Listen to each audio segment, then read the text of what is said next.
শ্রী সাই সৎচরিত অধ্যায় 1 বন্দনা গম পেশেন এমন এক সন্ত গম পেশোবার কাহিনী এবং তার তাৎপর্য। গম পিসবার কাহিনী। 1910 সালে আমি একদিন ভোরবেলা শ্রী সাই বাবার দর্শনার্থে মসজিদে যাই, কিন্তু ওখানকার বিচিত্র দৃশ্য দেখে আমি খুবই অবাক হয়ে যাই। সাই বাবা হাত মুখ ধুয়ে গম পিষতে বসবার আয়োজনে ব্যস্ত ছিলেন। মেঝের ওপর একটা ছালার টুকরো বিছিয়ে তার ওপর জাতা কলটা রাখেন। এরপর খানিকটা গম ঢেলে পিষবার কাজ আরম্ভ করে দেন। আমি ভেবে উঠতে পারছিলাম না যে গম পিষে বাবার কি লাভ হবে। ওর তো পরিবার বলতে কেউ নেই এবং উনি নিজের জীবন নির্বাহ ভিক্ষাবৃত্তির দ্বারাই করেন। তাহলে এই গম পেশা কেন?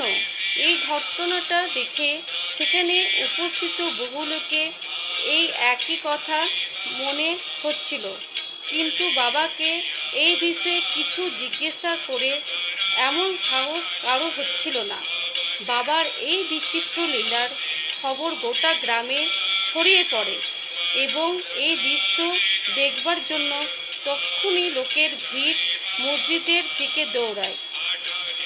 সেই ভিড়ের মধ্যে থেকে 4 জন নির্ভীক মহিলা ভিড় ঠেলে মসজিদের সিঁড়ি চড়ে গিয়ে এবং বাবাকে জোর করে সেখান থেকে সরিয়ে তার হাত থেকে যাত্রার হাতলটা কেড়ে নিয়ে বাবার লীলার গুণগান করতে করতে গম পেশা আরম্ভ করে দিল।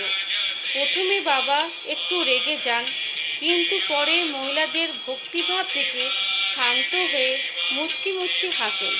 এদিকে গম পিষতে পিষতে মহিলাদের মনে হয় যে বাবার তো কোনো ঘর বাড়ি নেই, কোনো ছেলে পেলেও নেই, তিনি স্বয়ং ভিক্ষাবৃত্তির দ্বারাই জীবন যাপন করেন, সুতরাং তার ভোজন ইত্যাদির জন্য আটার কী বা প্রয়োজন? বাবা তো পরম দয়ালু, হতে পারে যে এই আটা উনি আমাদেরই বিতরণ করে দিবেন। এই কথা ভাবতে ভাবতে ও গান গাইতে গাইতে ওরা সমস্ত গম পিষে ফেলল। এবার জাতাটি সরিয়ে ওরা আটার 4টে সমান ভাগ করে নিয়ে নিজের নিজের ভাগটি উঠে সেখান থেকে যেতে উদ্যত হয়। এতক্ষণ বাবা শান্ত হয়ে বসেছিলেন, কিন্তু এইভাবে আটা নিয়ে যেতে দেখে তিনি হঠাৎ রেগে উঠলেন এবং ওদের ভর্ৎসনা করে বললেন, ওহে, তোমরা কি পাগল হয়ে গেছো? এটি কার বাপের সম্পত্তি মনে করে নিয়ে যাচ্ছ? এটা কি কোনো পাওনাদারের সম্পদ যে এত সহজে উঠিয়ে নিয়ে যাচ্ছ? নাও, এখন একটা কাজ করো, এই আটাটা নিয়ে গিয়ে গ্রামের সীমারেখায় বারবার ছড়িয়ে দিয়ে এসো। আমি সিদ্ধিবাসীদের প্রশ্ন করলাম, বাবা এক্ষুনি যা যা করলেন তার যথার্থ তাৎপর্য কী হতে পারে? তারা আমায় জানালো যে সেই গ্রামের বিসূচিকার প্রচণ্ড প্রকোপ এবং সেটা দূর করার জন্য বাবার এই উপাচার। এক্ষুনি আপনি যা কিছু গুঁড়ো হয়ে যেতে দেখলেন সেটা গম নয়, বরং বিসূচিকা, যেটা পিষে নষ্ট করে দেওয়া হলো। এই ঘটনার পর সত্যি সত্যি বিসূচিকার সংক্রমণ প্রশমিত হয়ে গেল এবং গ্রামবাসীরা নিশ্চিন্ত ও সুখী হলো। বলা বাহুল্য, আমার মন আনন্দে মেতে ওঠে, মনে নানা রকম কৌতূহল জাগে। আটা ও বিসূচিকা রোগের মধ্যে কি সম্বন্ধ থাকতে পারে? এই প্রশ্নের উত্তর কোথা থেকে পাওয়া যেতে পারে? ঘটনাটি বোধগম্য হচ্ছিল না। এই মধুর নীলিমার মাহাত্ম্য প্রকাশ না করতে পারলে আমি সন্তুষ্ট হতে পারব না। লীলাটির কথা ভাবতে ভাবতে আমার মন প্রফুল্লিত হয়ে উঠল এবং এভাবে বাবার জীবন চরিত্র লেখার প্রেরণা পেলাম। এই কথা তো সবাই জানে যে এই কাজটি বাবার কৃপা ও আশীর্বাদে ফলস্বরূপ সফল হয়েছে।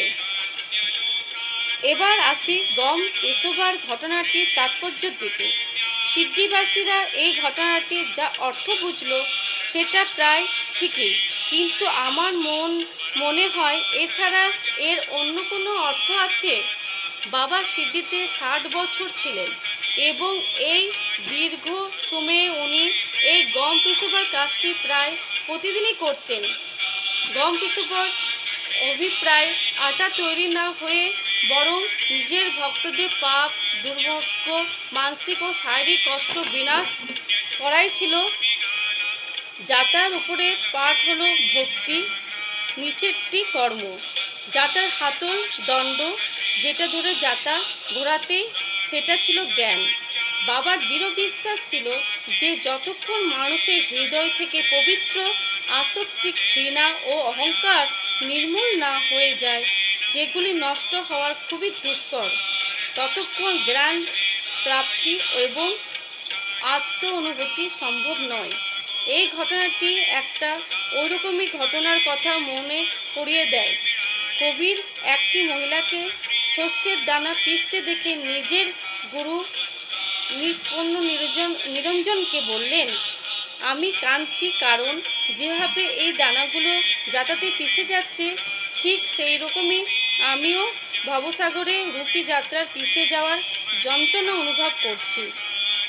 ওর গুরু উত্তর দেন, ঘাবড়িও না, যাতার মাঝখানে জ্ঞান রূপী দণ্ড আছে, সেটাকে ভালোভাবে ধরে থাকো। যেভাবে তুমি আমায় ধরে থাকতে দেখো, তার থেকে দূরে যেও না, শুধু কেন্দ্রের দিকে অগ্রসর হতে থাকো। এইভাবে তুমি নিশ্চিন্ত ভবসাগর রূপী যাতা থেকে বেঁচে যাবে। শ্রী সদ্গুরু সাই নাথায় নমস্তে, শুভম ভবতু। আজ আমি প্রথম পাঠ পড়লাম সাই বাবার। আগামী বৃহস্পতিবার আবার আমি সেকেন্ড অধ্যায় পড়ব, কারণ বাবার কৃপায় আমার কিছু জিনিস বা কিছু আমি পেয়েছি, যার জন্য আমি বইটা প্রত্যেক বৃহস্পতিবার আমি এক একটা অধ্যায় পড়তে থাকবো। শুধু বাবাকে প্রার্থনা করেই আমি আমার নিজের মনস্কামনা করতে পেরেছি। ওম সাইনাথায় নমঃ, ওম সাইনাথায় নমঃ, ওম সাইনাথায় নমঃ।